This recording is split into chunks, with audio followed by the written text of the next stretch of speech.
Our Uba Ali is looking into the differences between how Iowa and Minnesota have been responding to the situation. Uba?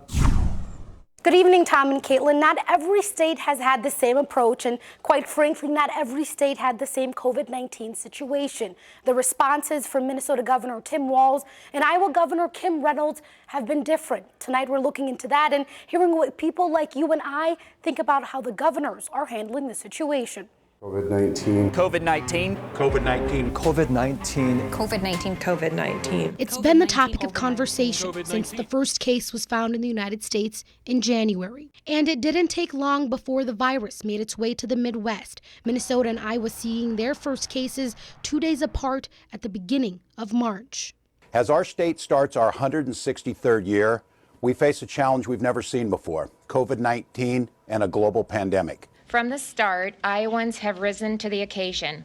We knew it would take all of us to limit the spread of COVID-19, protect the health of our most vulnerable Iowans. But both governors approach their state's fight in two completely different ways. It's not sustainable for us to continue to lock the state down.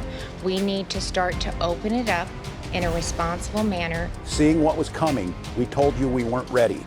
We asked you to slow the spread of the virus by staying home.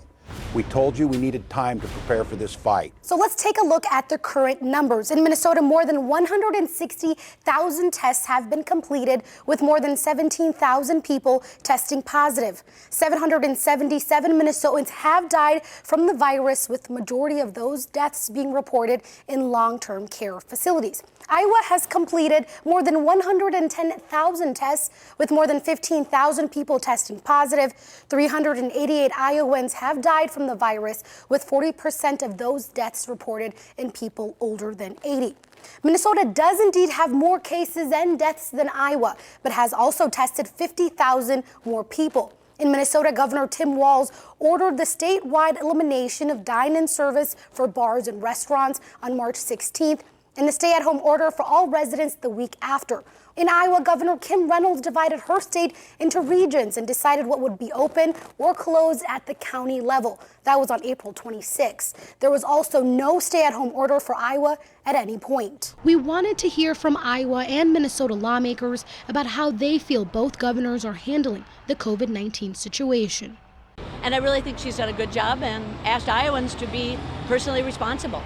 I'm just worried that what we're doing now is going to come back at us with more cases. I hope I'm wrong. I really hope I'm wrong. But I think Governor Walz has done a really good job in these most incredibly difficult circumstances. Again, I don't agree with every single decision he's made, but I do trust that he's trying to do the best he can for the people of this state. And I'm not really seeing any good that's come out of Governor Walz's approach. A tale of two states doing things differently. While dine-in restaurants and hair salons are still closed in Minnesota, across the border, it's a different story and a boost in Iowa's economy. Some of our clients have actually even shared that our salon is the first place that they have been since March. You know, we're only 3 miles from the border, so it's like a lot of people from Minnesota come here to eat, and you can't do that yet in Minnesota. Signature's Supper Club in Northwood, Iowa opened up for dine-in service Thursday night. Every single table that came in here except for one was from Minnesota. 2 weeks after it was given the go-ahead, owner Rhonda Taylor explains why she waited. When they first came back and said we could reopen, we were scared like everybody else, so then we kind of didn't do it right away. We were of the opinion that we thought she should maybe wait just a little bit. There's excitement among restaurant owners in the land of 10,000 lakes, but there's also nervousness about moving in that direction. Most of all, we're just excited to get open. It was exciting to get a date finally. Part of us that are excited, and then there's a part of us that is still nervous because we don't know what exactly the future is going to hold. A future that looks different depending on where you are. 2020 is just a big year period. A year no one will soon forget, so we wanted to hear from some residents in both states. I think she's done, the best job that she can. It's always been, difficult to kind of say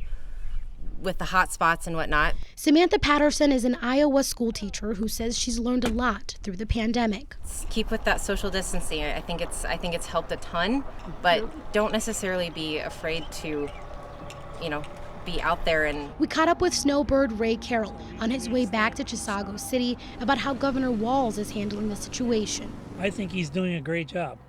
I think people sometimes want to open up way too quickly. Thursday, we also heard from Gene, a Minnesota trucker.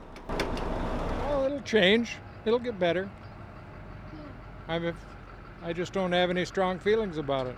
Strong feelings or not, it's an ever-changing pandemic, and we're all coping. When life gives you lemons, make lemonade. There you go. Now, it will be a while before the impacts of recent changes, including the new reopening announcements today, will be seen. Again, 2 states, different processes, neither leader wanting to unnecessarily put their people at risk. Reporting in the studio tonight, Uba Ali, KTTC News.